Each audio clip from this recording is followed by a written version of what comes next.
Mesdames et messieurs, citoyens de Los Santos, c'est avec tristesse que je me présente aujourd'hui face à vous pour vous annoncer le décès du chef de la police, Kyle Irving.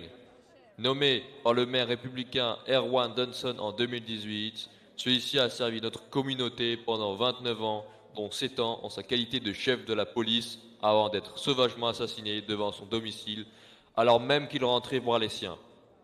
Cette action n'était pas le fruit du hasard, mais l'objet d'un message qui, d'après nos ressources, ont été revendiqués par le gang des Vagos. En effet, le quartier était visé depuis peu par le gouvernement Fitzgerald afin de mettre en action un réménagement urbain. Soutenu par le chef de la police Irving lors de sa nomination, une majorité des quartiers sud était vouée à la destruction pour faire place à une expansion de la zone industrielle et commerciale. Nous avons également, de par nos sources, été informés que le secrétaire d'État à l'urbanisme pourrait être la cible d'attaque si le projet n'était pas rejeté au-delà d'une semaine. Et sous décision de M. Dunson, maire de Los Santos, moi, assistant chief J. Andrew Murphy, représente désormais le département de police de LS en ma nouvelle qualité de chef de la police par intérim.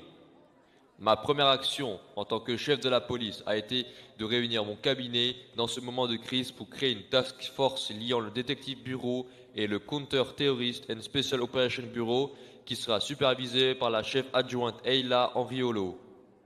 J'ai par ailleurs tout de suite ordonné l'ouverture d'un dossier sur cet événement mettant notre département en deuil et qui, je vous l'assure, ne restera pas impuni et sera traduit devant la Cour de justice de l'État de San Andreas.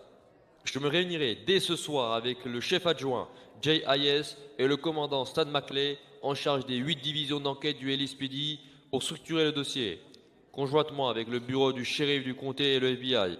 Sachez que je suivrai les pas de mon prédécesseur et je soutiendrai jusqu'au bout de son mandat Monsieur le gouverneur Fitzgerald et son projet de réaménagement urbain des quartiers sud. L'État de San Andreas ne se laissera pas impressionner par une bande d'anarchistes qui mettent en péril la sécurité nationale. Je fais ainsi appel à mes 13 000 agents qui composent le département pour rester vigilants et transmettre la moindre information susceptible de conduire aux déviants impliqués dans ces horreurs.